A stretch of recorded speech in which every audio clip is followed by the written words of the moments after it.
Good morning and welcome to yet another edition of the Burning Issue on the Happy Word of 5 FM radio on 899 in Lusaka and the surrounding areas. And we'd like to also thank our partner radio stations that are carrying this program live. And let me do justice to it by mentioning them. We are live on 2 FM in Mansa, covering the rest of Luapula province on 90.7 FM. Also live on ZFM in Kapiri, that is on 100.3 FM. Also in Kabwe, covering Central Province, on Spice FM on 91.1. And also on the Copper Belt, we are live in Indola on Platinum Radio, that is 99.7. And in Chingola, covering the rest of the Copper Belt, live on iWave FM radio on 90.1 FM. We are also live on our Facebook page, that is 5FM Radio Zambia. You can follow our conversation, leave us a comment, or indeed a question. But also take note that later in the course of the program, I'll open the phone line for you, our listener, to call in on 0955 I'm your host, Zachariah Banda. Now, today, my guest in the studio is a minister we have not hosted in a long time. The last time we hosted him, he was in a different capacity altogether. He was a minister, but in a different ministry. Honourable Mposha, Member of Parliament for Munali constituency, he is Minister of Green Economy and Environment. It's a pleasure to have you. Welcome after a long time. The last we were here, we were talking water. Water, yes. Thank you, Zach. Thank you so much. It's indeed been a while, and good morning to our dear listeners. Right. And well, beginning first, I would like to find out how the people of Munali are doing. Of course, I will ask that you just, take us through what projects you have been embarking on and which ones have been completed and which ones are ongoing, obviously, through the CDF. Thank you, Zach, once more, and it's good to be back on the station. Okay. Of course, a number of challenges here and there, which we are attending to. This is why we are here. Right. So obviously, first, before I delve into what we are doing, is to also just lay a background in terms of where we're coming from. Right. That when we took leadership, when I became Member of Parliament in August 2021, and prior to that, we obviously identified a number of challenges, ranging from bad road infrastructure, water supply challenges, poor recreation facilities, and also poor security services for our people. Obviously, the population is growing, and one of the constituencies which has become highly densely populated is Munali constituency. If you look at Mtendere ward, you look at Kalikiriki ward, those are supposed to be just constituencies on their own. Mtendere alone is just like one constituency. Yeah. So, but also to mention that Munali constituency is quite vast. We have 6 wards in Munali constituency, namely Kalingalinga, Mtendere, Kalikiriki, Chainda, Chakonkola, and Munali ward. So that's the 6 make up the constituency. In terms of the geographical lining of the constituency, if you are coming from town, the moment you hit the footbridge of Manda Hill, on your right, you will have entered Munali constituency. So basically, the boundary there between Lusaka Central and Munali constituency is Addis Ababa Drive. So from the footbridge of Manda Hill, going on Great East Road, so on your right, you are in Munali constituency. So basically what we are saying is that the showgrounds, the area behind the Intercontinental, then going into Long Acres Mass Media Complex, National Assembly Motel, East Park, Arcades, University of Zambia, Kalingalinga, going in that direction, up to Mtendere, bordering with Kablonga. Kablonga is in Lusaka Central. Then you go all the way into Karikiriki up to Chainda, and there we border with the Lusaka Central and Chongwe. Okay, so Minwood, after Chainda there in Chongwe. So we end there. Then we come back. Again, if you're coming from town, on your left side, when you reach the main entrance of the University of Zambia, just opposite on your left, there are marshlands. That's true, which comes from Goma Lakes. Yes. That's what separates us with Mandevu constituency. So as you go on Great East Road, after Manda Hill, on your left is Mandevu constituency, on your right is Munali constituency, until you reach the University of Zambia, Marshlands Stream. Right. So just after Marshland Stream, you'll have, on your left, enter the Munali constituency. So that is Munali Ward. So you have Jesmondin, Chadley, going to Foxdale, Chambavari, Kaunda Square. Then you exit Munali Ward there. You go now into Charleston. So there you take on Kamanga Overspill 1, Overspill 2. You go into Charleston. You go in Madimba area, Zambia Airways, up to the airport roundabout, and the road going to the airport. So there you'll have, exited Chakunkula of Munali constituency. So this is how vast the constituency is, but also in terms of population, highly densely populated. Right. So with the challenges that I earlier highlighted, in 2022, when soon after approving our first budget in December 2021, our CDF was enhanced, increased, if you like, from what it was, 1.6 to 25 million that time. Initially, yes. And we managed to quickly move and embark on the road infrastructure. So for a start in 2022, we mainly focused on trying to improve the road infrastructure, because you go into Mtendere, Mahatma Gandhi Road was very bad, Chitukuko Road, very bad, Niza Road, very bad, very, very bad, completely impassable. If you had a patient at night and you needed an ambulance, a taxi to get there, the roads were just, not usable. From there, you go into Karikiriki, the Bag Road was bad. The transmitter road, which connects Mtendere into Karikiriki, was bad. JK Road, NRDC Road, St. Augustine Road. And these are roads because of the terrain.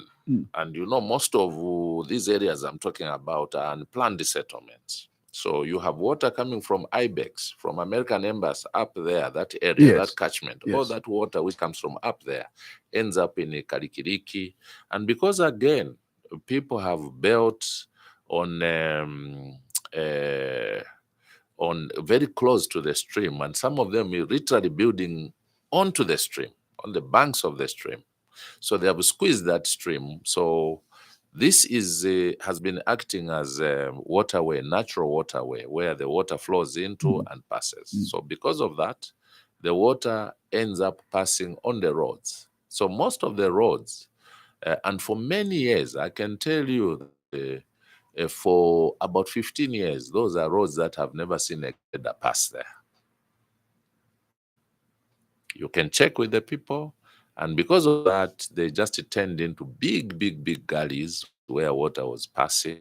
I remember in 2016 when I was contesting there, it was a big problem, even with a 4-wheel drive, to get into some of those roads. Right. So from there, we also looked at areas like Chakunkula, Kaunda Square. So we picked on a number of roads. And obviously, because within the CDF funding, there are several components. And I want to really make this very clear, because what our opponents do, and those that discuss things without research, would come to you and say, UPND has against CDF, but we are not seeing this, we have this. You resolve all the problems at once. Even in a home, you budget and say, this month I'm going to buy a TV. Next month I'm going to save money and buy a decoder. You can't sort out all the problems at once, Zach. So what we did was we said, okay, fine, let's pick only some critical role. And obviously the list is long, but because within CDF there are various components, so you only have a particular allocation to deal specifically with community projects. And that's the money that you have to deal with the community projects. Again, I must say, the way CDF operates, it's not money in my pocket as Member of Parliament. It's money which sits in a bank account and controlled. The expenditure, the payments are done by the council. In our case, Lusaka City Council. So all the 7 constituencies of Lusaka district, their monies sit in the bank accounts which are controlled by Lusaka City Council. So any payments has to be through the auditors, they check and then sanction the payments, the town clerk clears, and then the payments are done. So the MP is very far from the money. That is one. Then secondly, in terms of deciding what projects must be done, again, this is not a preserve of a Member of Parliament. This process starts from the wards. So in the wards, we have what we call WDCs, Ward Development Committees. Sitting with the councillor, they will identify a series of projects, a list of projects, which they then submit to Constituency Development Fund Committee. Now, in there, you have a committee chaired by an independent chairperson. In our case, we have Mr. Auditor Mazua, auditor being the name. He's an accountant and an auditor by profession, by coincidence, doing a very, very good, fantastic job. And Mrs. Inamba was vice chairperson, and then other committee members, including the Member of Parliament. So the Member of Parliament in there is just an ordinary committee member and not a chairperson. So the decisions on what project must be done, how much must be put in, is agreed after following the process. The WDCs, councillors submit, then we sit, then we say, okay, this can feed allocated amount of community projects. Then we pass on through the council to the provincial local government officer, and there at the provincial level, they approve. Now, we picked on very quickly from 2022, apart from the road infrastructure, which we focused to address, also found projects that had been, for example, we found a market shelter in Kalingalinga which had been abandoned, obviously due to lack of resources, because like I said, the CDF before we came into office was only 1.6 million, but the other challenge, Zach, was also that it was taking like almost 2 years for that money to be released. Right. So it was one, the lower allocation, poultry 1.6 million, but also the allocation was very scanty, to a point that when we took over government in 2021, in August, cabinet was constituted in September. The PF government had not even released the 2021 CDF up to the time we're having elections in August. So that money for 2021 CDF was only released in October by our government. So you can see that the year had almost come to an end. There's no money for that particular year. So I'm just explaining how the situation was and how bad it was. So we found the Kalingalinga market shelter had stored due to lack of resources. Kamanga market shelter had stored. We found a healthy post in Mtendere East, which had been started and it had stored. We found another health facility which had started in Gripsy compound of Monali Ward, which had stored. So those 4. So we said, government money has already gone into this, we have to finish. So we quickly allocated funds to finish off those projects in a phased manner. Yes, that's the term, in a phased manner. So quickly we completed the Kalingalinga shelter, we completed the Kamanga shelter, and commissioned. The health facilities, we were allocating money every year. So it was not, we couldn't allocate at once. And I'm happy to mention that these projects are now done, just awaiting commissioning, because it took us 3 years to be allocating in different places. But we also noticed along the way that there were critical things that initially were not added to the scope of works. For example, you cannot have a facility that is not well paved without water reticulation. I think that the plan that they will connect it to the community water system, which is non-existent or not sufficient for a health post that was going to even have a maternity wing. So we had to also add the component within, also following the vision of the president, that health facilities must have a maternity wing, but must have running water, flushable toilets. Similarly, the education facilities. So in there, we had to add the things that were missing, that were not added to the earlier scope of works. What are these things? We had to put the water system, so we had to put a borehole there, and all the accessories, water tanks, which meant now doing a variation and putting in more money to the project. We also noticed that the paving of the surrounding was left out. So we also said we needed these to be properly paved, but also to be put to secure the facilities, to put a boundary wall. So these were added. And I'm happy to report that those 2 health centers are now complete. What is just delaying the commissioning is the help we are seeking from Ministry of Health to help us with the equipment befitting the health facilities and also the furniture. So this we are pushing and discussing, and hopefully once this is done, we'll be commissioning. Then we did a number of roads. We did Mahatma Gandhi very quickly in Mtendere. Mahatma Gandhi, there's a road connecting from Vera Chiruba into Helen Kaunda. These are feeder roads. So we graded and compacted them, put stones there to just ensure that they are stable and a bit more smooth. We also worked on Maisen Road, which goes through Zambif Market, Mtendere Market, Mtendere Market, and Zambif coming into Mahatma Gandhi. We also worked on Chitukuko Road, which connects Mtendere into Kalikiriki. We also worked on Transmitter Road, which connects Mtendere through Kalikiriki Dam into Kalikiriki. And then we worked on Niza Road. We worked on St. Augustine Road. We worked the Bag Road, very critical road connecting Kalikiriki Ward out into Ibex. We also worked on the JK Road. We worked on NRDC Road. So these are roads we worked on in Kalikiriki Ward and Mtendere Ward. Then we went into Avondale, where we worked on one road, feeder road, very critical, connecting Simon Kapwepwe Road, Mansa Kapwepwe Road into Ibex.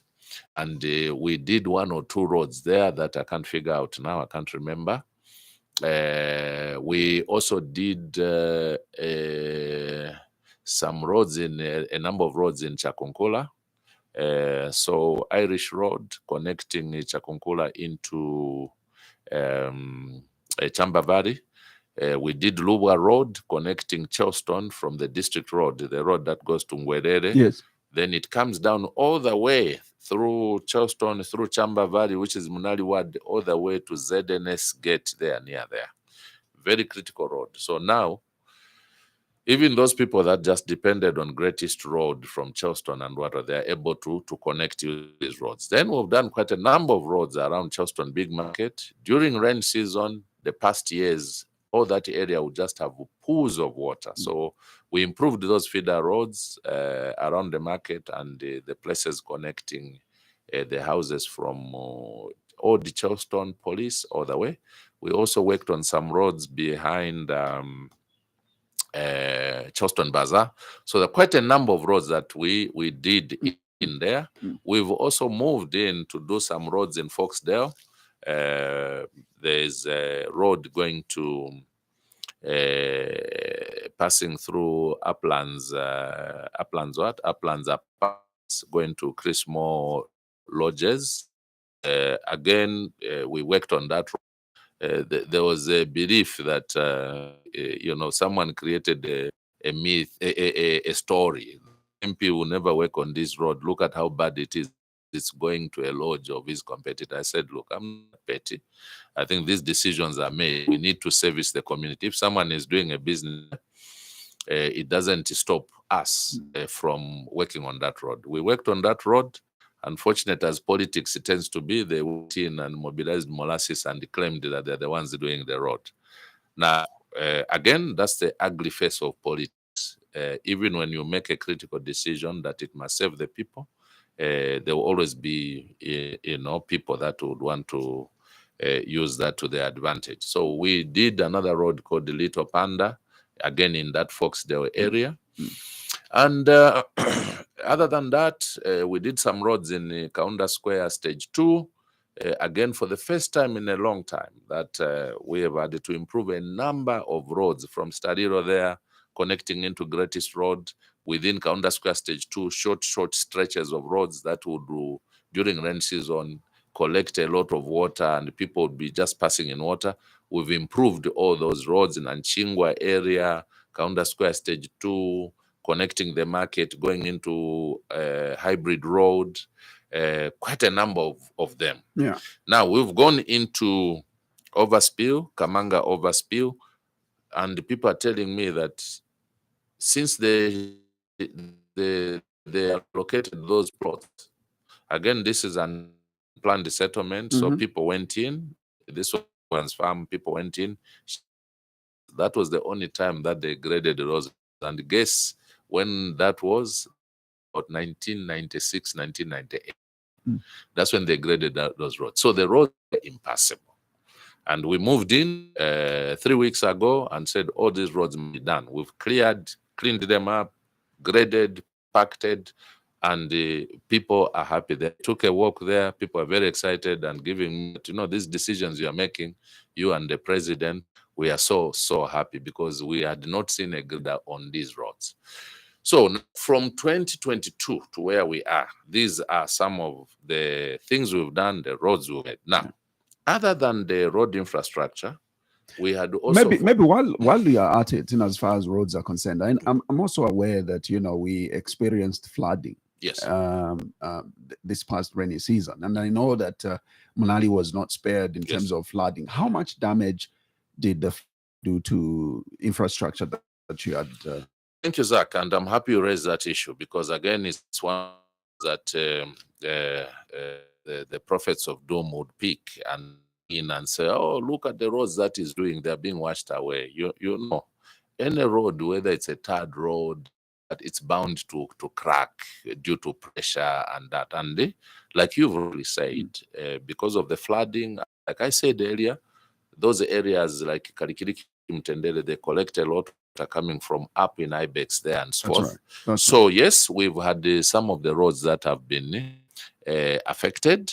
Some of the roads we worked on, yes, some portions have been washed away.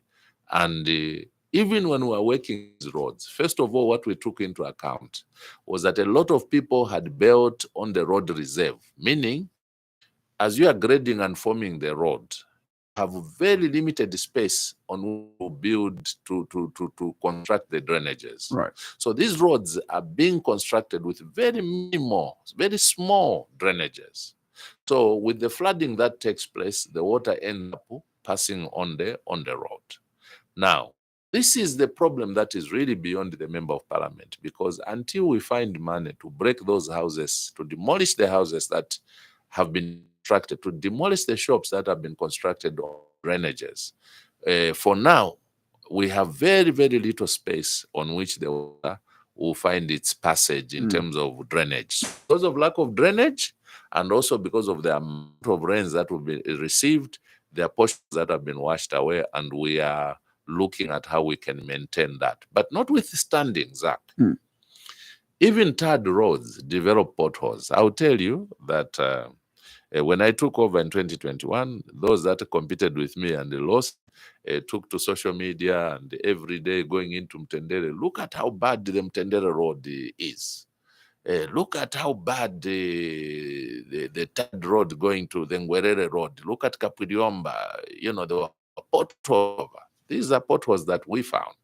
And then we said, look, we pushed our National Road Fund and said, please help us with Lusaka City Council. Then by the end of 2022, we started patching up those potholes. We surfaced the road around the Mtendere area. And we also went on the district road, patched up some. Then we went on Gardenia, Avondale, patched up potholes after I pushed. The narrative changed and said, it's not him who is doing it. It's actually RDA. So when there were potholes there, it was my problem. When I pushed to resolve those potholes, it seemed to be my problem, to be my push for development. It became someone's issue.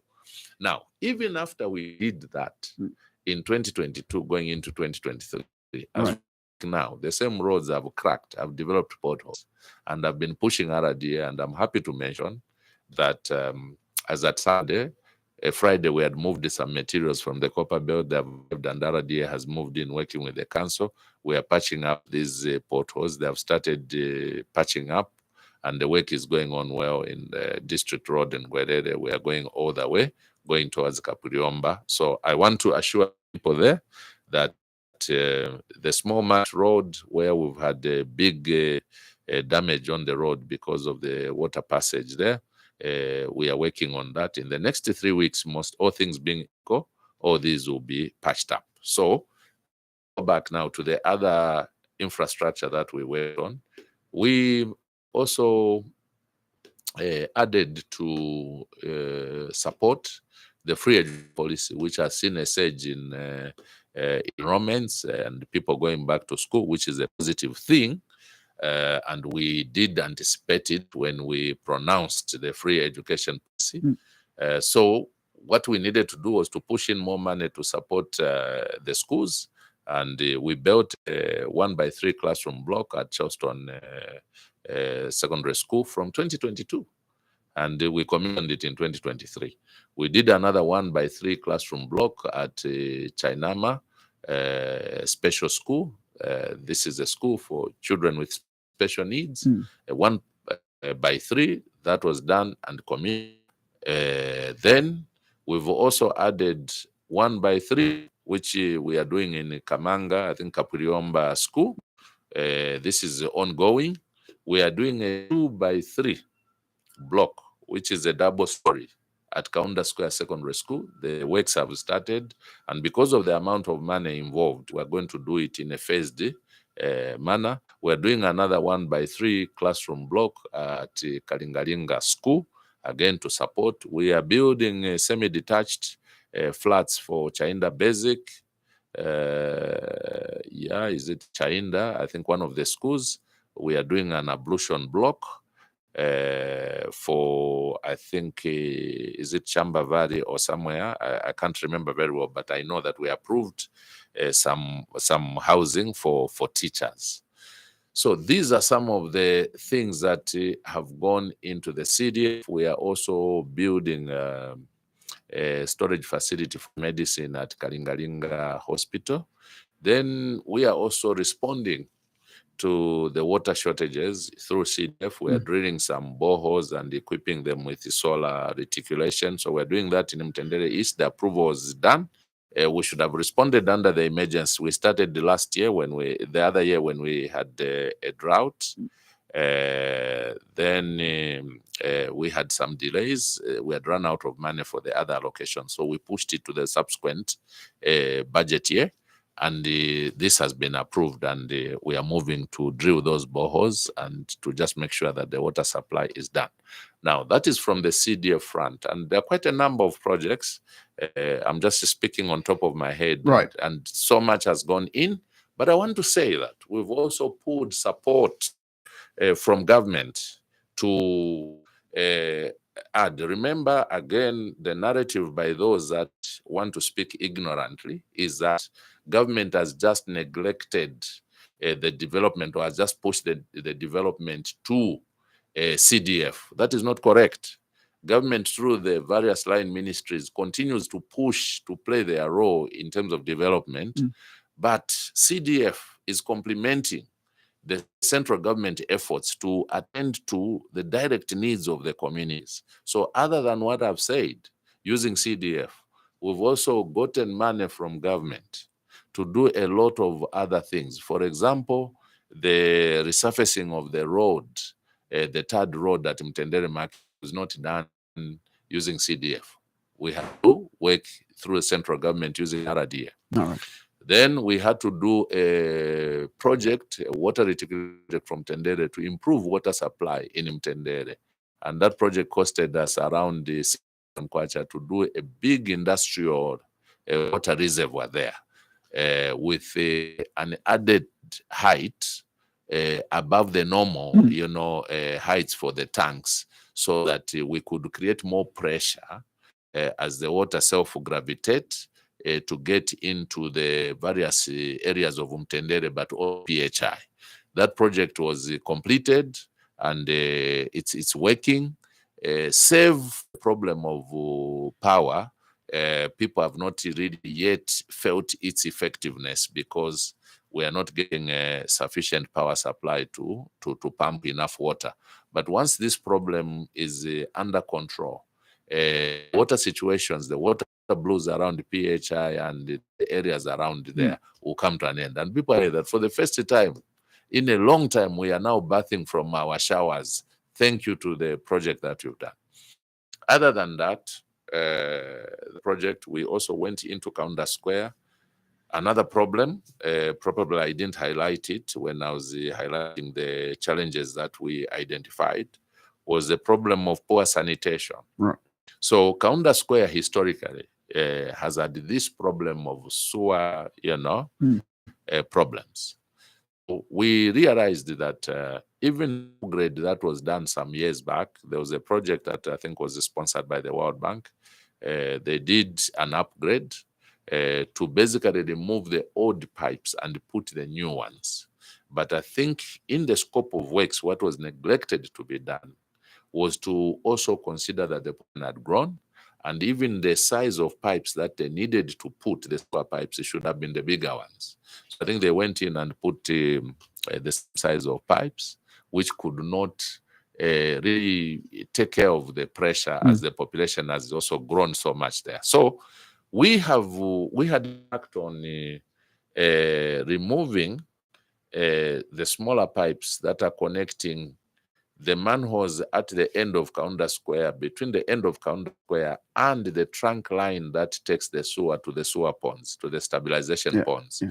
So all those lines, we had secured some money through government, through the Ministry of Water Development and Sanitation, and from there through Water and Sanitation Company, to remove those pipes and replace them with bigger ones. So in areas where this has been done, we have drastically reduced the sewer flooding.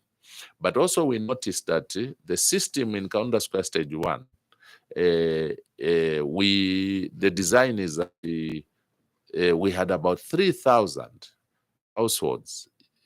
houses fitted with the squatting toilets. So we had to source money to replace the squatting toilets with the pedestrian ones, the sitting ones. Why did we do that? We also, in our findings revealed that most of the time when there's a sewer flood, when our plumbers go to unblock, they find a lot of solid stuff falling into the system. And we associated that with the squatting toilets, because which are also being used as bathrooms. So other than being toilet, they also have a shower on top. So when people are showering and they are using these materials for scrubbing, like the potato sacks, accidentally they end up into the sewer line and cause a blockage. So to avoid that, we said, look, let's put pedestrian toilets and also encourage the residents to build a separate shower room so that we don't have these incidents, persistent accidents of scrubbing stones falling into the sewer, because those are not meant to be transported in the sewer line. So obviously, they'll create a blockage. Now, as to whether we resolved this problem 100%, no. because what we've only done is to improve the collection capacity, the passage of the sewer. But the other point is about the people, the mindset. If, for example, Zach, you use these people that are abusing alcohol and drugs to be the one to collect your waste from your house, the waste disposal now, and they go and open a manhole lid and throw the solid waste into the sewer system, it will not be transported. It will block the system. And when people see the sewer spillage, they begin to blame the councillor, blame the MP. Right. But you see, these are man-made problems, attitudes. So let us stop dumping. We've done our part. The project is still continuing. We need to finish with Savasava Road, these are prone sewer flooding areas. And we hope that with the measures we've put in place, if the people also can control, avoiding throwing solid stuff into the sewer lines, then we can have a serious reduction in terms of sewer flooding. Honourable Mike Mposha, Member of Parliament for Munali constituency and Minister of Green Economy and Environment, is my guest today. Thank you very much for bringing us up to speed with development taking place in Munali constituency. Now, let's move to the agenda around your ministry. Now, if also you can bring us up to speed, what are some of the programs the Ministry of Green Economy and Environment is implementing in ensuring a green economy? Thank you, Zach, again for that question. I want to, again, applaud the thinking and the vision of His Excellency, the President Hakainde Hichilema, who saw it fit that we must have a standalone ministry to spearhead the green growth agenda. I want to tell you, Zach, that in most of our interactions within the region and beyond, we're even having, people from the academia, literally lobbying with them. Can you lobby with our country that even in our country, we must have a standalone ministry, the way Zambia has done it. So we've become really an envy of many of our colleagues in the region and beyond, who even at international forums, they're saying, look at what Zambia has done, creating a standalone ministry to specifically deal with the green growth agenda, environmental protection, and then a number of other issues that we are doing. So basically, the president decided that the ministry's function had for a long time been just a function under, at one point, it was under Ministry of Natural Resources, Lands and Natural Resources. Then it was moved. At one point, it was under the ministry where 1 year ago I was privileged to be at for 3 years. I just went to that ministry. It was Ministry of Water Development, Sanitation, Environmental Protection. So when we came into power, the president decided that let us have a standalone ministry. They issued the Government Gazette Notice number 1123 of 2021, where the ministry was created. And then, what are our functions? So basically, the ministry's function is to look at issues around biosafety, carbon credit policy, formulation of policy and implementation of these policies, climate change policy, environmental, protection, ensure that the environment is protected. Then we have also environmental protection and the pollution control. Then we are also looking at issues of environmental research and training. My ministry is also in charge of, forestry policy, but also to ensure that the forest is protected. And this is another, the main issue at the moment. It's a burning issue. It's a burning issue. Right. obviously green economy and the industrial policy, but also very critically in there we have meteorological services. That's right. So these are basically the things that we look at. So we have we operate through the technical functions, technical department that look at these functions. So the technical departments there that we have climate change department. We also have a forestry department. We also have meteorological department. Then we have also agencies under this ministry helping us to take care of issues of GMOs as we import the permits and the research and the GMOs. That's the biosafety, National Biosafety Agency.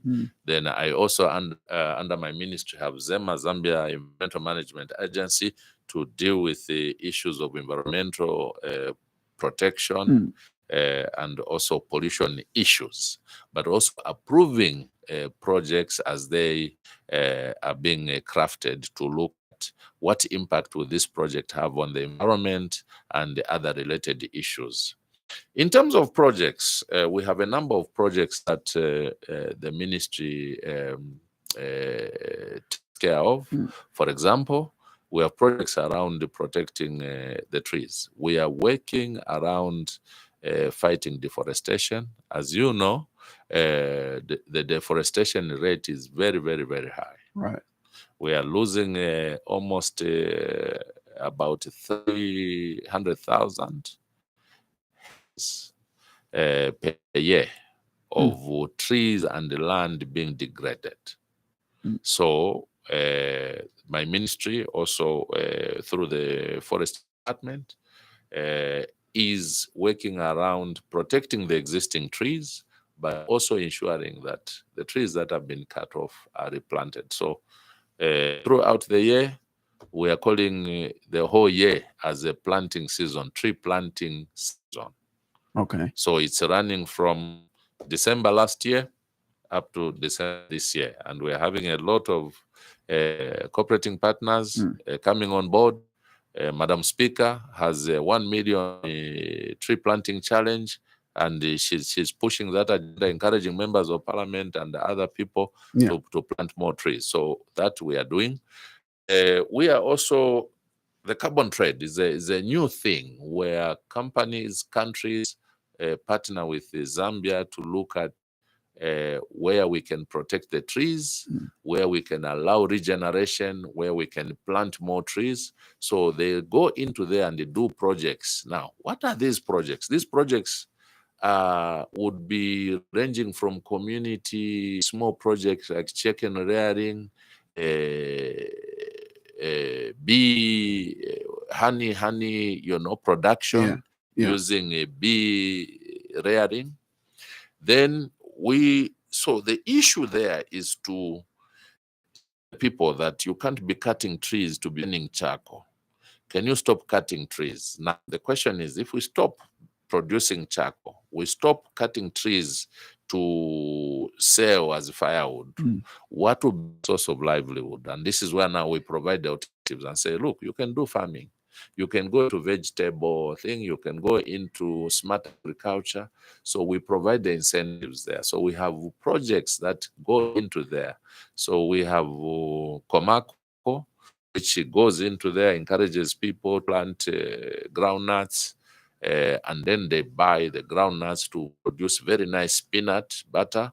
Then they also get the shells of groundnuts to create fire briquettes that are used as alternative for energy, for burning, producing other things. They're doing a very, very good job. Factory where what you would consider to be the waste from the farmers, they build the fire brigades, which they put into a chimney, which it burns, and then they are producing cooking oil and that. Very good initiative. We also have BCP, which is working with us to ensure that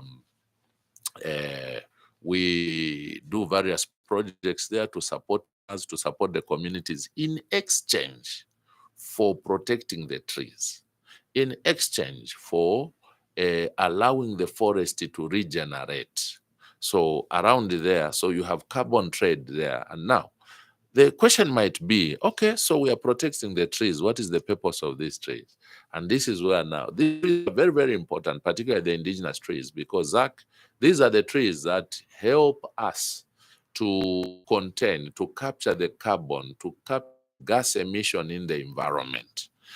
Now, you know, up there, we don't have boundaries. So even the emission that is caused by highly industrialized countries is ending up in our environment. So the more trees we have, those of us that are privileged to still have some good amount of trees, it actually helps to contain the carbon, the poisonous gases that are in the air are captured by these trees. So these countries come and quantify and look at these trees. These private sector players who come from various countries, they get money there from the green bonds, other projects, climate fund, facilities, come into our countries and say, in this area, we have this amount of trees. So they will calculate and say, these trees are able to capture so much tons of carbon from the environment. And in exchange, the tonnage of what they're able to capture from the environment is paid for, is given to you as money as a community. And that money now you begin to say, we want to build a school here for our children. You build a school. You want to support people to into farming, to go into smart agriculture without cutting trees. You support them. So various projects. These are the things that we are doing. Then we are also having cooperative partners that are in the climate activities coming in to support us and say, in this area is affected by the climate change issues. What can we do? We need to build schools. Like in Sumbu area, we're building a trading place, a market. We are building schools there. We're building health facilities because of that lake there in Sumbu, Lake Tanganyika there, which is rising. And for the first time in many, many years, I think over 60 years, we are having, whilst we had a drought, on that side, the water is rising to the to serious levels that has never been experienced. And as countries that share that facility, Burundi, Tanzania, DRC, and Zambia, we have been meeting from time to time. And until recently, I was chair of the Lake Tanganyika Authority, Council of Ministers. I handed over the chairmanship to Congo last year. And we'll be having a meeting this year again to look at what is happening. So because of all those climate issues, we have a lot of cooperating partners that come and say, what can we do in this area? So these are some of the projects that we are running, building schools, building bridges to communities, bridges, school infrastructure, health facilities, in certain areas, security facilities, to ensure that the communities that are affected by the effects of climate change, are assisted to move from that climate risk. How then, other than the fact that there is tree planting and alternatives being given to charcoal burners, for example, they are asking the bigger question, what will we be doing? And alternatively, the government is giving them farming as an alternative, for example. This may not be may not be realistic, and I think that this approach will probably be very difficult to achieve. Are there any plans that the ministry is doing to stiffen measures on reducing tree cutting for charcoal burning? Yes, there are a lot of measures that we are putting in place. First of all, you are aware that we did a pilot ban of 3 districts, Itejiteje, Mumbwa, and Shibuyunji. Right. In terms of these are areas that we had noticed that leading in terms of charcoal production and cutting down trees. So we did a ban, and the ban is still in force. And we've gone into partnership with the National Wild Department, the Department of National Wildlife, to ensure that even where we are failed to patrol or to control the movement of charcoal in those 3 districts, Right. on the checkpoints manned by national wildlife officers, Yeah. they are able to also deal with the charcoal issue. And we've now pushed up to get an MOU with them, Minister of Tourism, Right. through Minister of Tourism and that life department with my forestry department. But in there, we are also bringing RATSA, road safety, Okay. so that in the same way that they will stop you to check for fitness of your vehicle, road tax, insurance, they must also check the contents of a truck. If they are loading charcoal, show us the papers. If it's illegal charcoal, RATSA, National Wildlife, must be able to impound that truck in the same way that the forestry officers will do that. So we are putting those measures, and once they are fully implemented, we are going to see a serious reduction. But also, on the other side, we are telling people to stop using charcoal. What is the alternative? Because the issue also here is to provide the alternative. And this is where we are bringing in alternatives.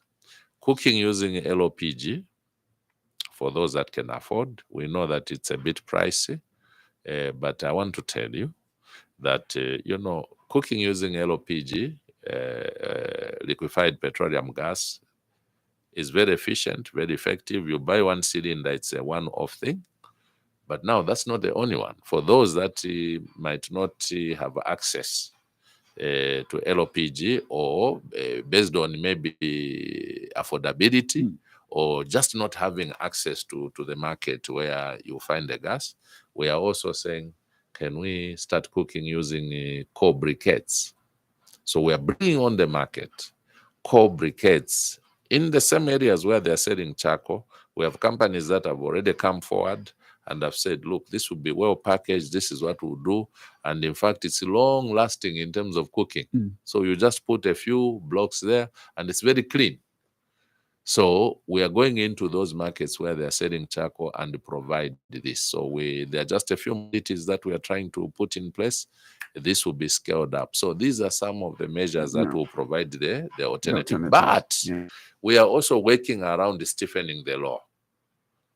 Because what we are seeing now is that it has become, it's like our system is so easy for people to manipulate that they will get bags of charcoal. If you go to Livingstone, you see bicycles and bicycles carrying charcoal, taking across. Because on the other side, of the Zambezi, you are found with a bag of charcoal, you go to prison. You are found with cutting trees, you go to prison. And now we are creating a problem because here they will get 1, 2 bags and cross. When they are caught there, they say, no, it's bought from Zambia. So we are saying, let's sort out this problem because we are losing trees. We are losing a lot of trees. Zach and the listeners out there, when you see 1 bag of charcoal, it tells you just one story, that for them to produce this, a tree which was standing for many years had to be cut down. When you have an opportunity to fly over Rufunsa in a helicopter and see what is happening down there in the gullies of Rufunsa, those mountains, the way they are cutting down trees. God gave us those mountains, those valleys, and put trees there for a purpose, to hold those mountains, to avoid soil erosion, but also to help us, the trees to help us contain the poison that is being polluted in the environment.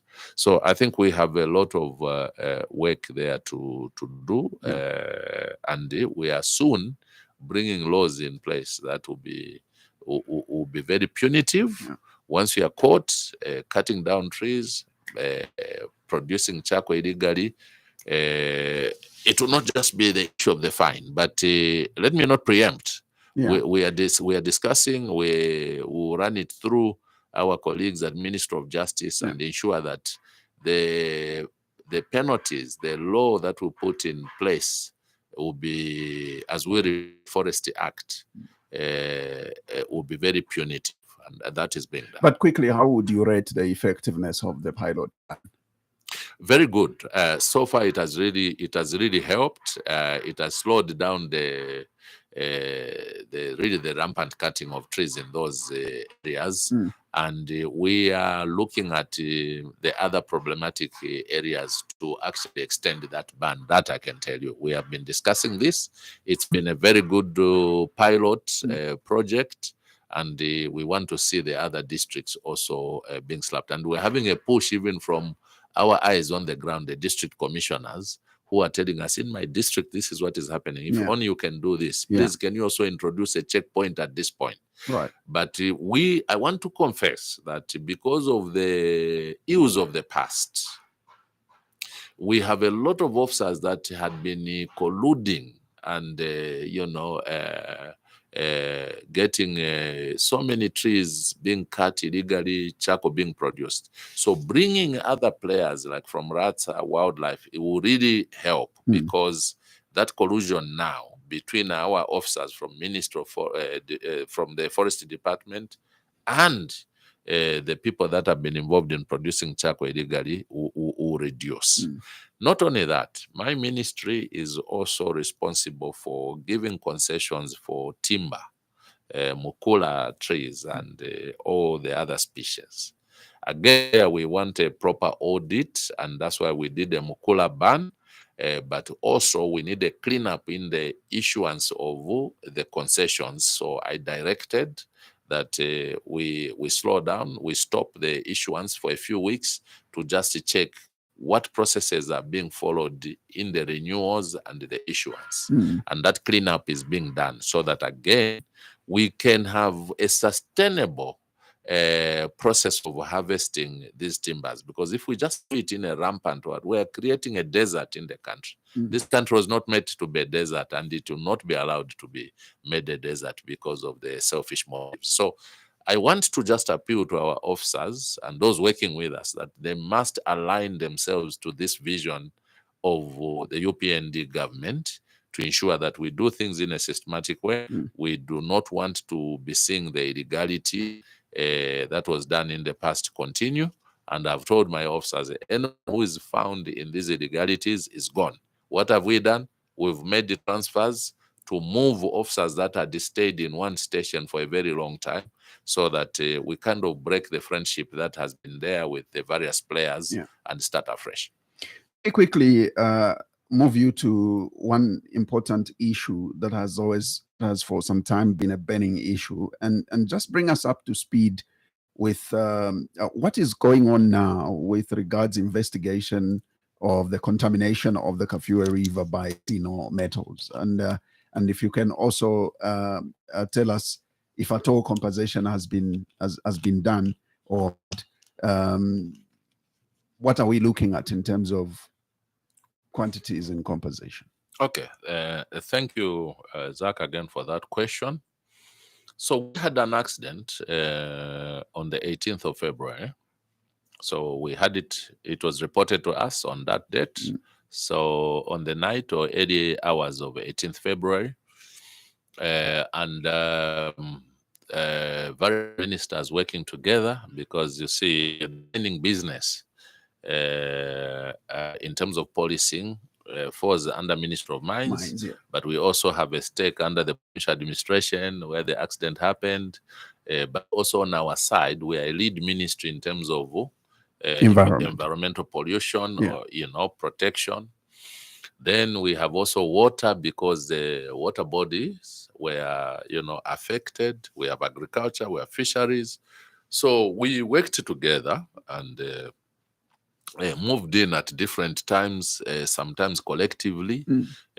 So the issue was that first the accident happened, identified. We had now to first contain the pollution, okay, because the plume was moving, advancing, polluting water, killing aquatic life, damaging aquatic life, damaging the crops, the vegetables that had been planted on the banks, but also injuring the soils, polluting the soils. So first we had to contain the pollution, and as you know, it had moved from Chambeshi into Mwambashi River, Kafue River, Mpongwe, then it went into Ngabwe until we contained it on the Lukanga swamps. So the roadmap that we had set was that first, let us contain the movement of this pollution. Secondly, once it's contained, or whilst we are containing it, the company cyanometers must identify, must recruit or engage a company, reputable company, that will come and do an assessment to tell us to what extent is the pollution. Right. The other point was now to do an evaluation, to do an assessment in terms of what damage was caused in terms of crops. So that is now Minister of Agriculture. Right. To assess how many farmers were affected and all that. Then the other sector is fisheries, to also do an assessment, what loss has been incurred on the fishermen and, our communities there. So once that is all done, put together, that is what will now determine what compensation goes to fisheries for the fishermen, then the people who lost the crop, but then over and above, the investigation that is being done on the extent of the pollution, right, the assessment that is being done. Yeah. So that will now tell us what materials have gone into the environment. And based on that now, the next stage, this is a roadmap we set. The next stage now will be to engage another company or the same company to do the cleanup. So the first is to do an assessment, a broad assessment. Depending on the results, then we go and do the cleanup. Then later, the compensation to the affected people, and also ZEMA now moves in to charge, to put appropriate charges on the polluter. So this is where we are, and I want to say that there's a company that was contracted to do an assessment, and they were given 2 months. And from where I am now, where I'm sitting, the information I have is that we've already done 6 weeks into the contract, meaning just under 2 weeks, they will have given a report. Completed the assessment, right, and then they give a report. So from there now we'll be able to tell in terms of what action we should take in terms of cleaning up, what materials are there heavy metals in the environment, in the water, and all that. Yeah, but I want to say here that the water, in terms of pH level, potential of hydrogen, has been ascertained, and it's clear, it's within range, and we have continued monitoring to ensure that we don't take any chances. And I want to tell you from our engagement, our assessments, the minister spoke to this, the Minister of Water, Honourable Nzovu, that the water is clear and the people are drinking clear water. But the water utility companies have been advised to scale up the monitoring, and I must thank WAMA, Water Resources Management Authority, through the Ministry of Water, working together, that we did a lot of work to make sure that the quality of water people are drinking from the Kafue River was ascertained and declared fit for consumption. Now, in terms of punitive measures, I think you did see social media was buzzing around this, and people calling for, metals to be punished immediately. And now that you're bringing out a roadmap of how we'll arrive at charge or punishment, it does indicate out there that, Zambians are not very patient with roadmaps, and even those to be compensated will look at this roadmap and think you care less as government. They were probably looking at immediate punitive measures on Sinometals. Were there any engagements with the affected people, for example, those that lost the crops? Have you engaged them and shared the roadmap in place? Yes, Zach. From the time of the accident, there's been continuous engagement to the effect that even the water, for example, just from the waterfronts, the communities are drinking in there, because most of the communities were depending on shallow wells because of the advantage of them being closer to the Kafue River, and also those that would go and draw straight into the Kafue River. All those areas we did direct that there must be continuous engagement, and the company has been reaching out under the principle of the polluter pays. So they've been reaching out, and small assistance being rendered to the communities, including water bowsers taking water continually. That we did direct. Now, yes, you are right that when you say that the affected people, Zambians, are not very patient in terms of waiting for roadmaps. And, unfortunately, that's how things work. Because Zach, if you and me differ today, no matter how injured I am, if I want to seek justice, I must be patient. Sometimes it can be frustrating to sit in those courts. Unfortunately, you will have to go through that in order to get justice. Okay, so we want to appeal to our people that what is being done is just a correct procedure, because even when you charge a person, you're going to charge a person based on what? Because you need first to investigate the extent of the damage, so that even as we are charging someone, as we are slapping the punitive measures,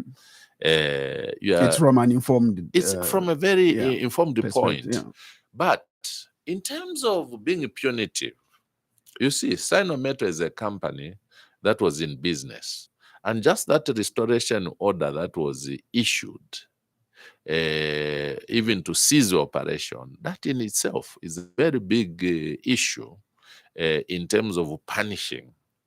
You set up a company with a view that you'll be producing, you've invested money. Yes, you've caused an accident, and you are punished. Just the slap, first of all, the first point of saying stop the production.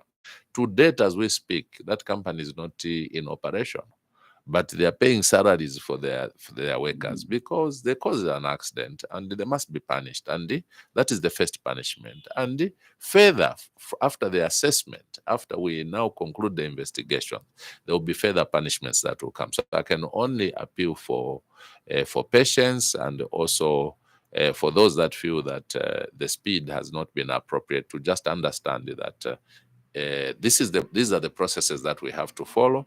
But I want to assure you, Zach, and the listeners out there, that this government will not compromise, will not be complacent to issues of negligence which is out in such accidents, and the stiffer punishments will be taken against anyone. But we also want to appeal to the investors that they must pay more attention, invest more on these environmental protection, but invest more in the safety of these storage facilities, particularly the tailings dam, because they contain highly acidic solutions and materials.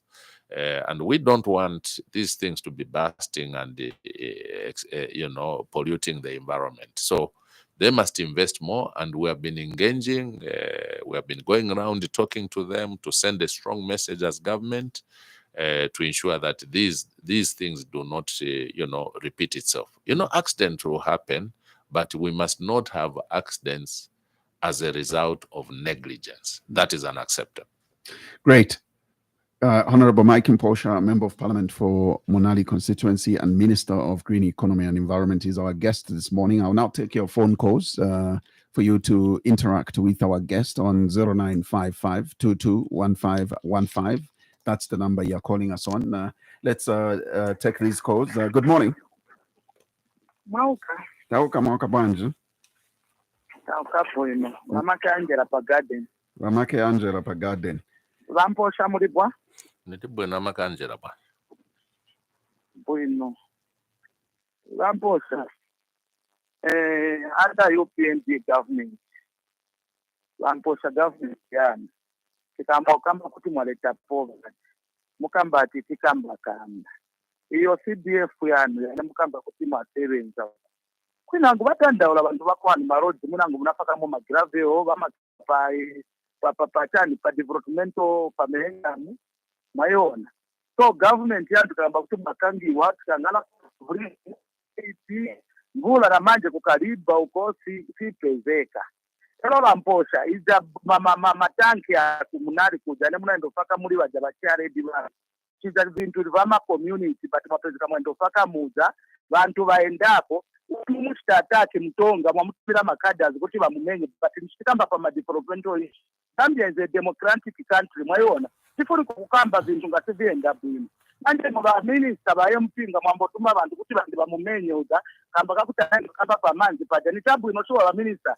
Amakanjera. Do you have evidence that I sent somebody to go and beat other people? No, but you are defaming me now. Do you have facts? Hello? Yes. No, but you must speak facts. Listen, when someone Ramake Angela bafunsa kuti Lekani nisirize Mposha. Lekani nisirize mtakamba. Lekani nisirize. Imwe mupempera ndimo bakatolika. Manje uyo mutima ngabantu muto kukamba tikatamba ni kutitumira makadazi ni tabweni. Simamene Mposha naye. Lekani peya. Ndimwe balida imota chikaso. No, but you are now accusing me, Mr. Moderator. This is an accusation because what she's saying is not factual. Do you have facts? No. But you are not just supposed to say. I've just asked you a question. Do you have facts that I sent people? Anaenda kwa polisi na wanyamata wabazi bateka nkuzana mumutumireni mukambe naye mtonga akupeleke mpali wamene waja makadazi wa UPND ati ndiye bane bana muzo kila kituma ni ba MP. I want to be ethical. Because people nikukuza nchirungamo mayona. Ramake Angela makamba mutumira kuti garden. Mutumira ku garden. Okay. Thank you very much. Thank you. Thank you very much. Let me pick another one. Good morning. Hello, good morning, Mr. Zach. Good morning. Thank you very much. Please, your name and where you calling us from? Yes, I'm calling from within Lusaka. My name is Andrew. Good morning, Mr. Mposha. Good morning. How are you, sir? Good morning, Andrew. How are you? I'm okay. Thank you. Mr. Mposha, I just want a confirmation from you, and I think this follows the revelations by the U.S. ambassador. I think it's an issue to do with the pilferage of drugs, the medicine that have been stolen and everything. I think last week, was it this week? I think there was that joint presser done by the Honourable Jack Membo. I think, if I remember very well, we did allude to the fact that the report for the fifth, I think the president had ordered for a forensic report, and I think he did mention that the report is with the law enforcers. I just wanted your confirmation, the minister, because as I understand the law, any forensic audit that's procured by the Auditor General, if the forensic is procured by the Auditor General, that report must be presented to the President and Parliament simultaneously, as that the law guides. And I just wanted your confirmation, Honourable. Have you cited that report in Parliament? And the reason I'm asking because you are a parliamentarian and you sit in Parliament. Did you look at did Parliament receive this report which the minister alluded to, that now we see the law enforcement agencies, and if not that you have cited this report, how are you going to ensure that this illegality is corrected? I thank you. Thank you very much. Andrew. Can I take one more call? Yes. Good morning. Hello, good morning. Good morning, Zach. How are you? Not bad, thank you. And how are you doing? I'm doing fine. My Honourable, good morning. Good morning. What's the name? Then, Nigga? It is very important that your name, sir? Your name? Comrade Mposha. Comrade Mposha. Mposha. Where are you calling us from? I'm calling from within Lusaka. Oh. Please go ahead, Mposha.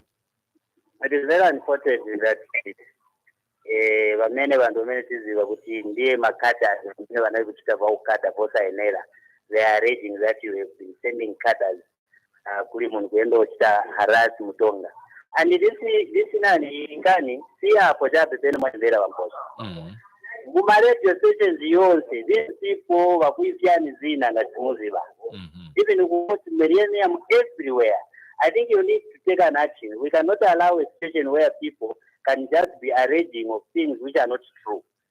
Coming to the issues that you have raised and the other things that I also want to comment.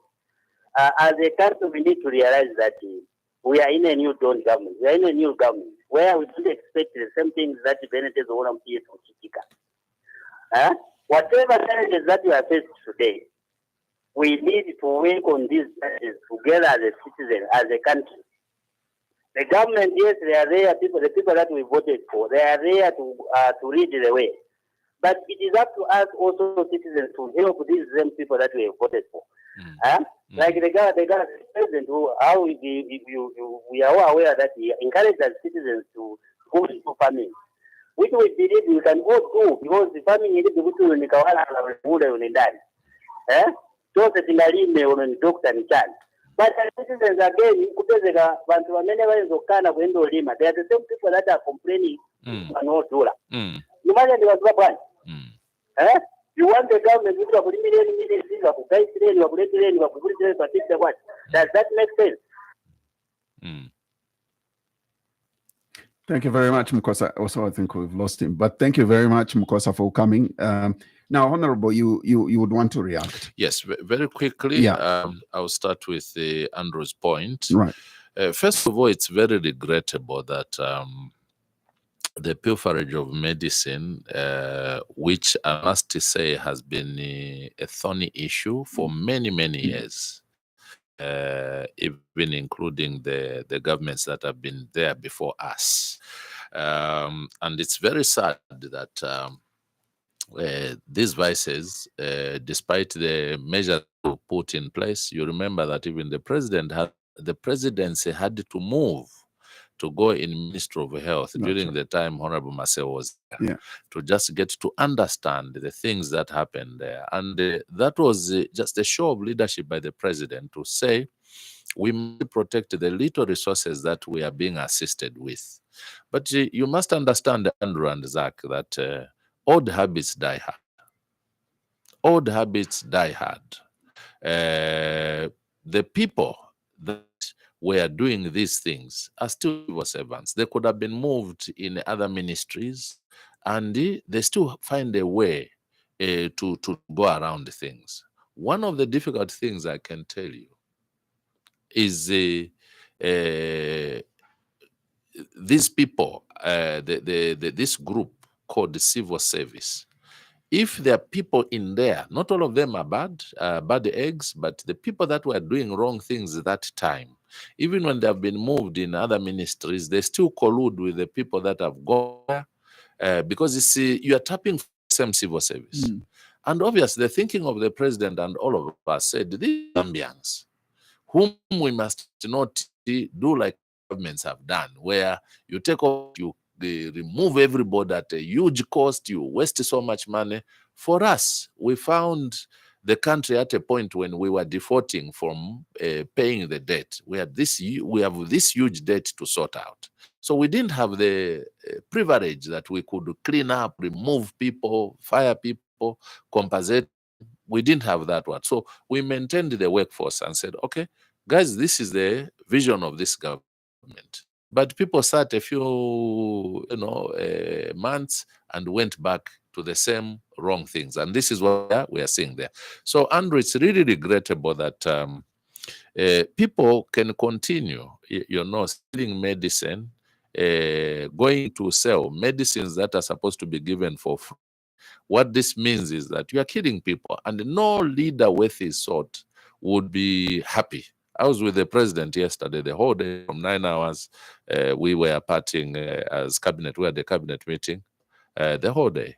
And it's one of the issues that is making him extremely, extremely sad that we still have people doing that. And I can tell you that from where I sit, where the president is sitting, nobody will be spared. Anybody involved in this. Unfortunately, again, it's the issue of procedure, like Andrea said. The forensic audit was procured, agreed, terms agreed with even the cooperating partners, even those that are talking now, sat on the same table and agreed to the terms that we must proceed this way. Now, from there, what happens is that when the report is presented, it must be studied and see where the issues are. And the report was released recently. So I'm not privileged to the rest of the details. It's being studied and being worked on. As to whether it was presented to Parliament, no, not yet, because we've been on recess, and this is the longest recess we have. So we are only going back to Parliament on the 10th, I think, 10th of June. But just to assure you, Andrew, that action will be taken. The report is there.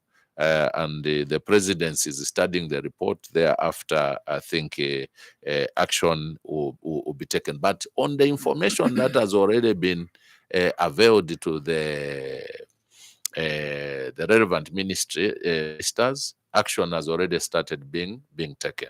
As to what is contained in the audit report, that will be done. Let me combine Mr. Mkosa's answer and Amaka Angela. I just want to advise Amaka Angela that you see this business of abusing people. Zach, I'll give you an example. In December, I was in Kawambwa, where Madam Mumbipidi came to attack us with the people. Again, I was a victim in that incident, but because they think that they can continue throwing mud at people and go scot-free, we had Emmanuel Mwamba going to town, abusing me on his page that I was caught with ballot papers, pre-marked ballot papers. When you listen to Mumbipidi on a recording clearly said on one radio station that I went there, and I must confess she's a Christian, that she never found me with any ballot papers.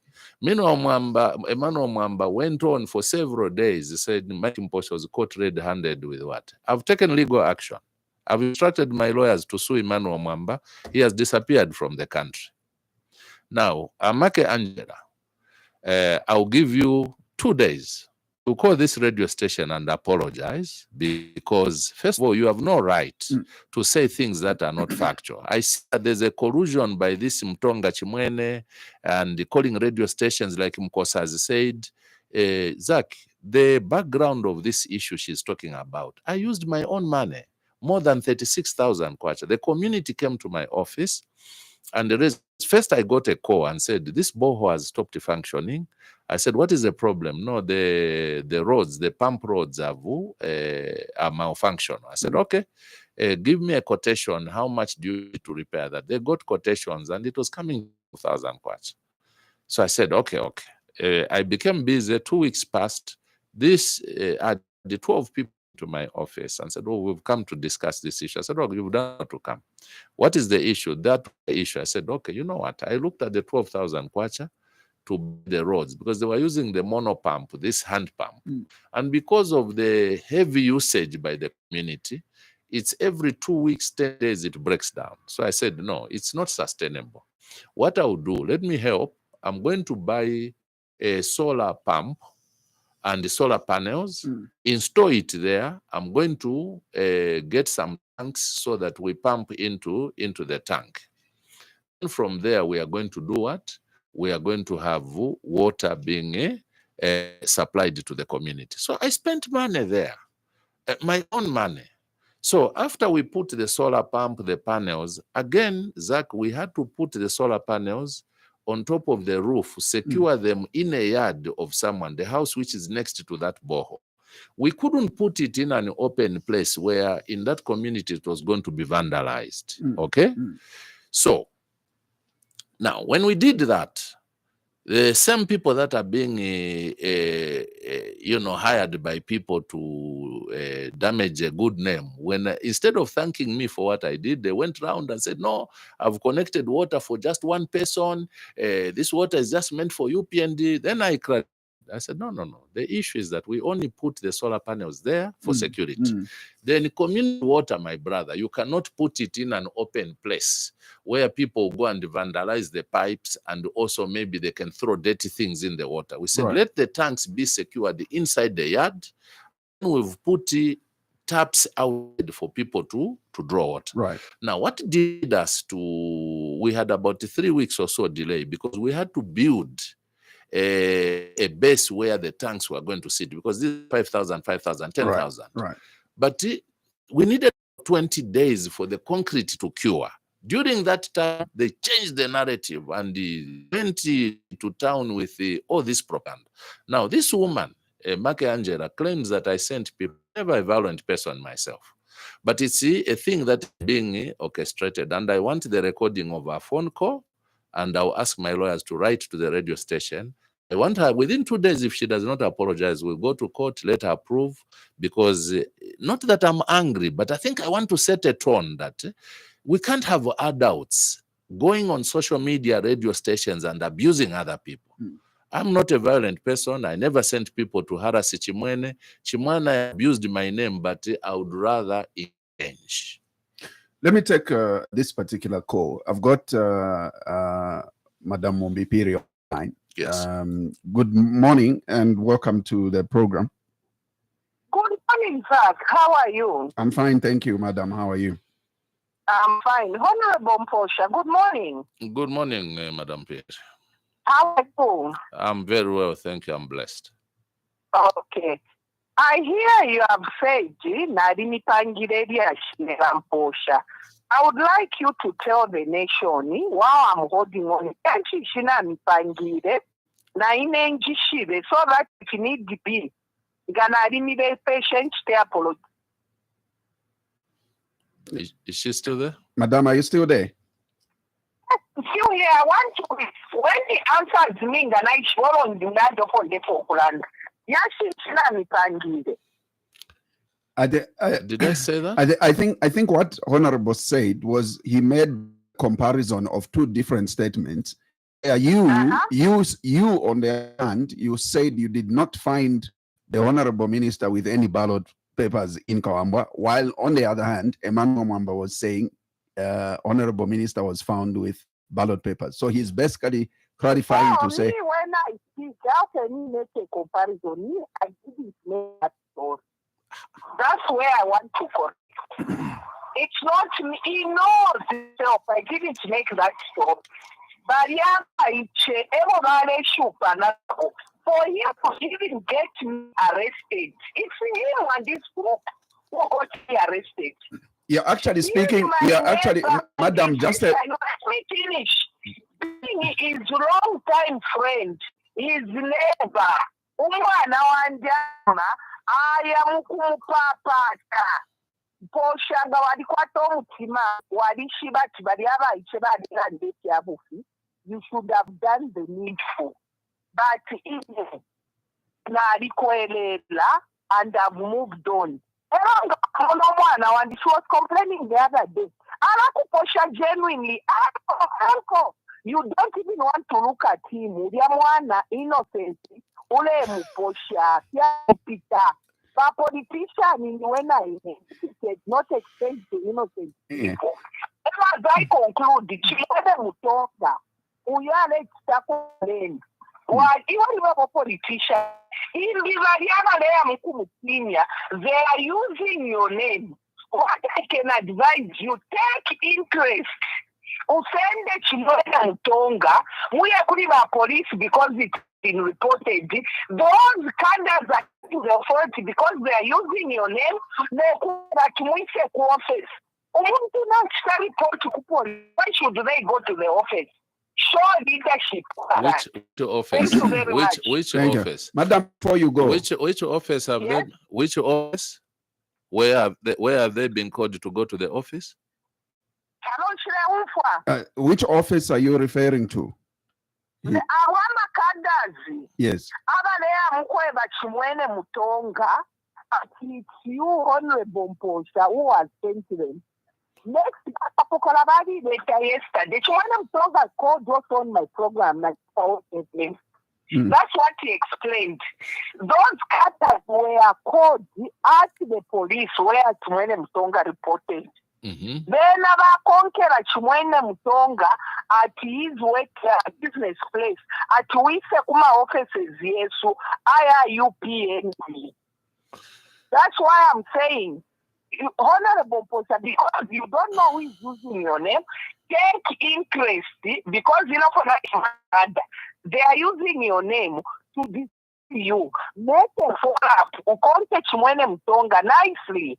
Awama Kada Zoko, but the police record is there. Why are they calling him to go to the UPNB offices?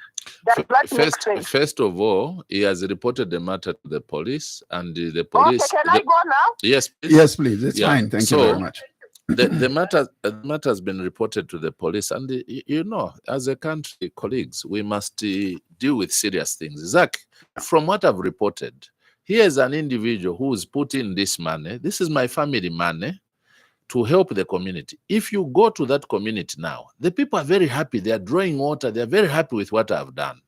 It's these politicians who are going there and sending people to be calling and abusing other people. Chimwene Mutonga is the one that has been extremely abusive, telling lies to a point where Millennium Radio started cutting him off and said, no, the MP clarified, and I think his clarification makes sense. He himself mobilized the people and called Millennium Radio to go and check what was happening. They went there and they found the people working, connecting the tanks. You know, and for me, I was very happy with the professional way Millennium Radio handled that issue, because they went and they beamed their visit live from the time they arrived, interviews and all that. And we saw that boy Chimwene Mutonga misbehaving there, entering Mrs. Rombanya's yard without her consent and misbehaving. So he's the one who's been extremely provocative. But because we are not violent, we decided to say, no, just leave him. He's just being sent. He's looking for a trigger point. Leave him.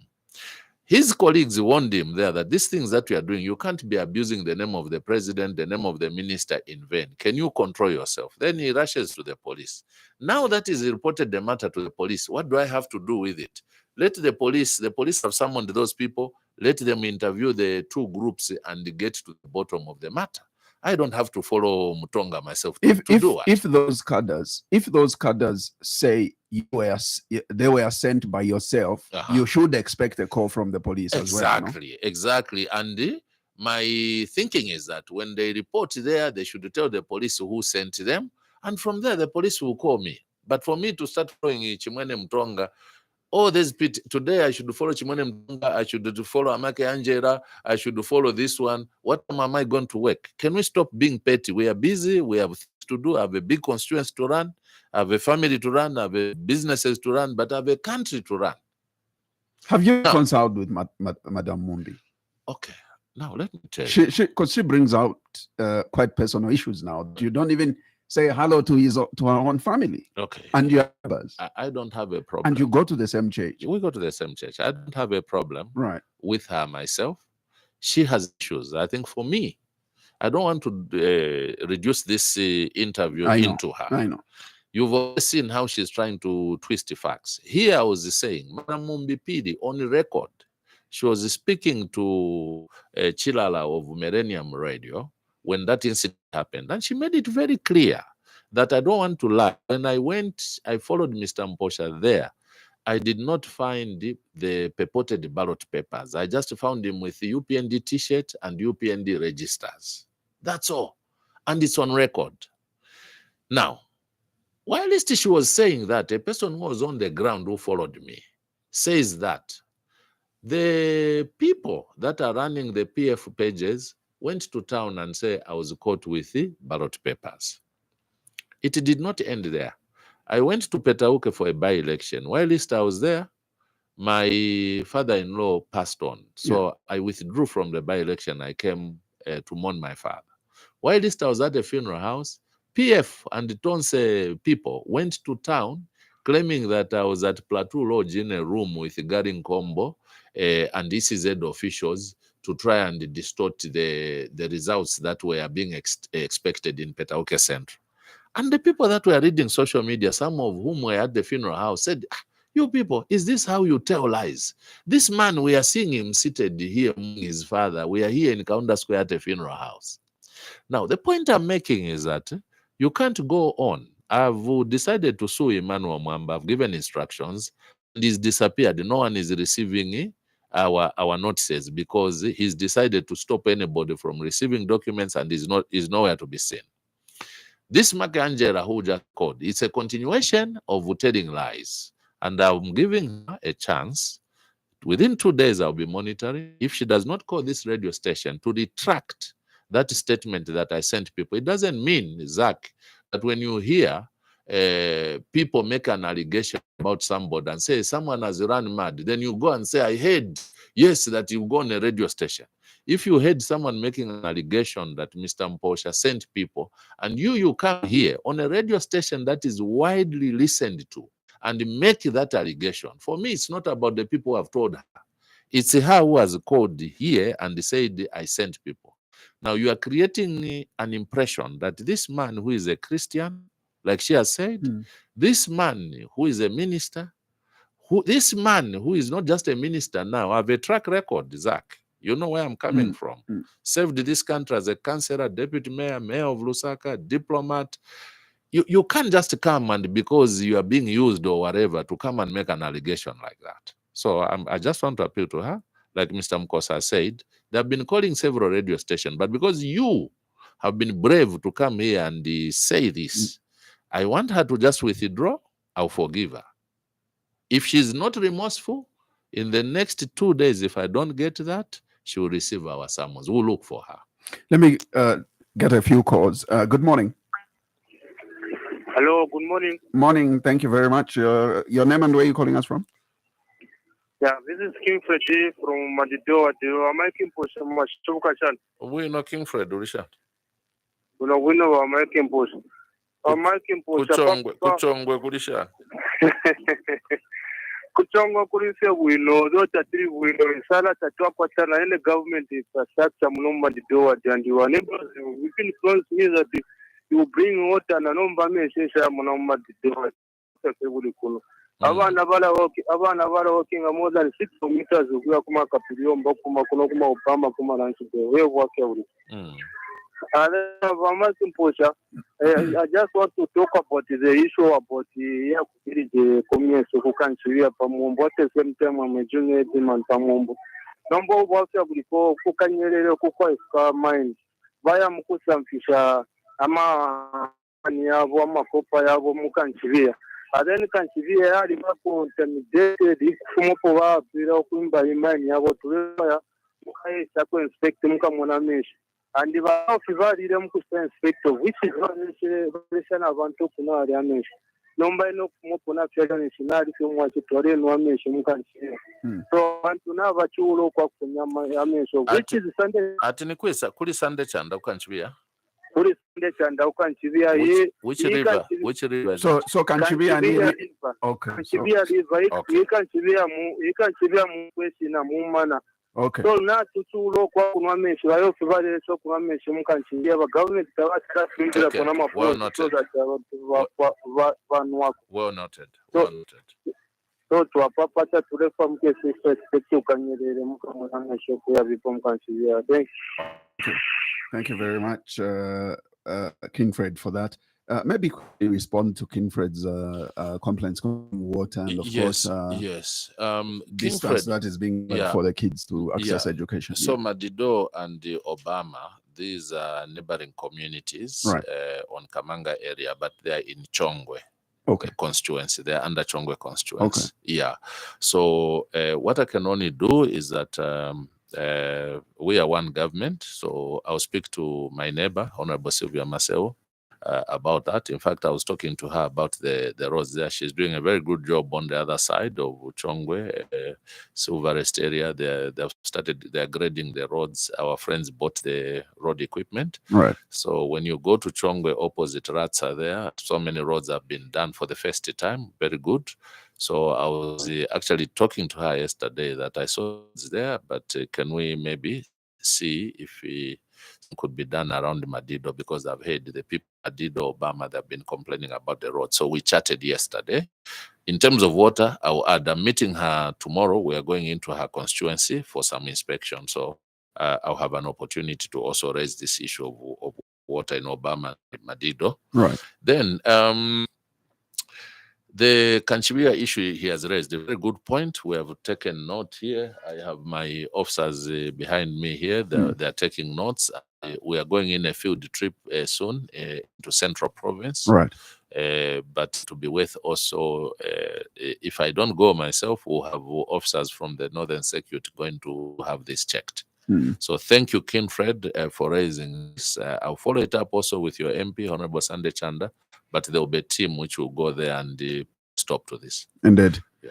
Now, I'm also aware that your schedule is always busy, Honourable. Let's get to conclude our conversation. Your concluding remarks from everything that we've discussed so far. Thank you, Zach.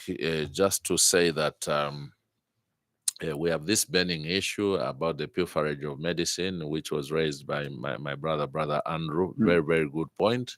Again, I just want to assure the citizens out there that this matter will be dealt with decisively, and there will be no sacred cow. Anyone involved in the pilferage of medicine will be taken to court, will have their day to face the law.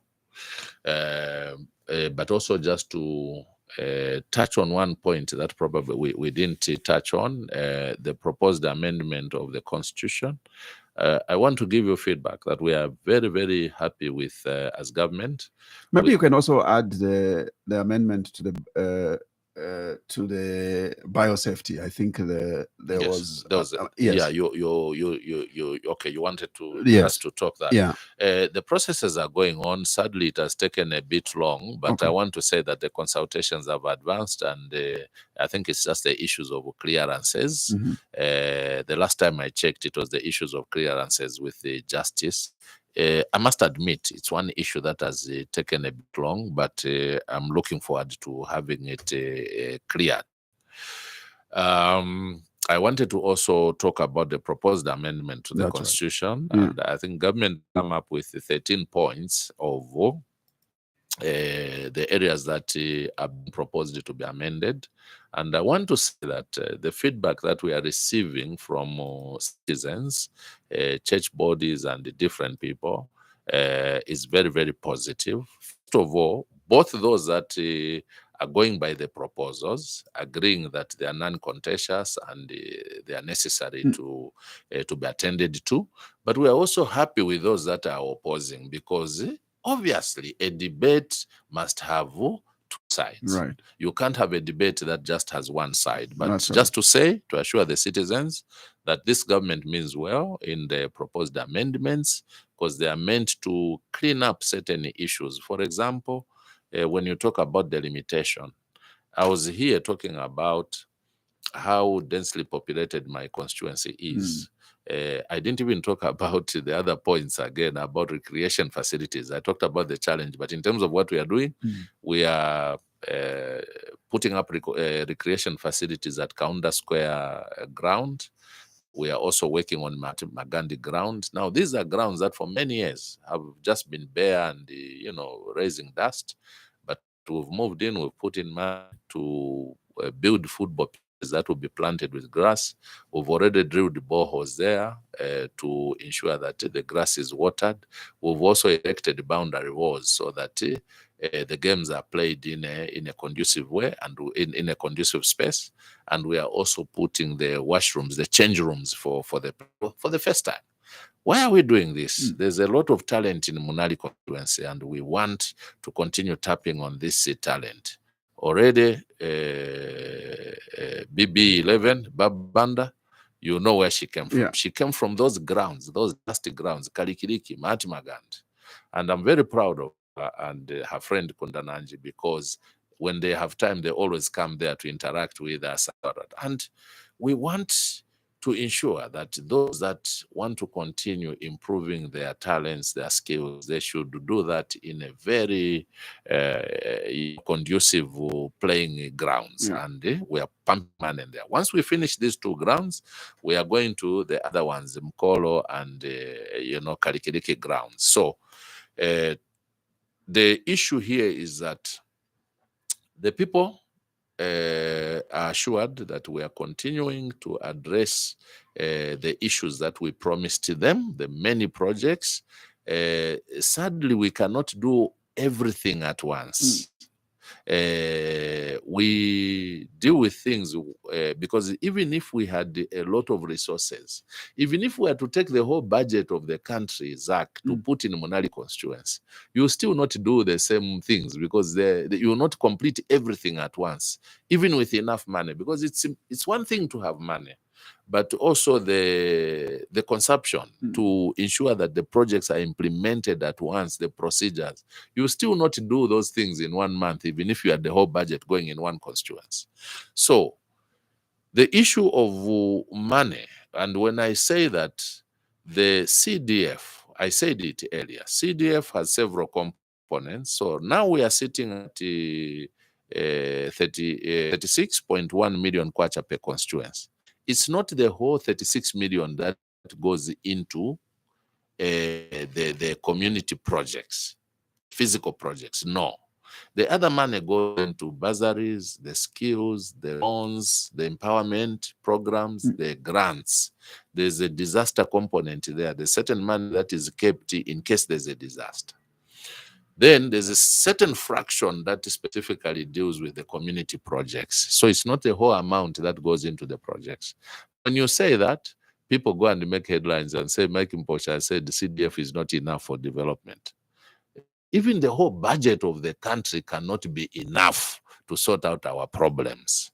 Okay, so I just want to assure the people that we are working on the clock to ensure that these projects are implemented expeditiously to also, improve the livelihoods of our people. So we call for their patience, we call for their support, and that we remain focused to ensure that we continue improving their livelihoods. So let us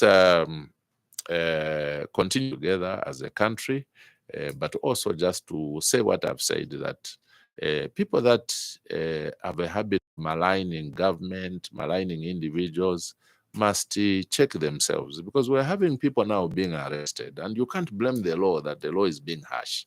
You can't wake up and start insulting people that you are going to rape their wives, you are going to kidnap their children, and when you are taken to prison, we still have people that are not learning from there. So people must be factual. If you are going to raise an issue, be very factual. So you again, the reconciliation issues, I don't harbor hate against people, but just also to appeal that you see where Madam Mombipiri has reached. It's a conversation that personally I've had with her even when we're in the opposition. Because this habit of where even the president is on radio and she picks the call, you will never be a president and blah, blah, blah. I would stop at her house and say, don't do things like that. If the president is on radio, leave him to say his things. When she's on radio, leave her to say, we leave her to say her things. But when you meet, you coexist. I had her in Kawambwa. It was unnecessary, and I want to repeat. There was no need for her to come and do what was done there to a person that she knows. You know, she knows. The boys were throwing punches on the blackboard to try and intimidate us. We were again, if I was a violent person, if we were violent people as UPND, they would have been blooded at that Chisheta school. But I managed to contain the situation. So I have no problem. I reconcile somebody who is remorseful that, look, I was wrong to come where you were because I knew that was a party thing. I should have not come there.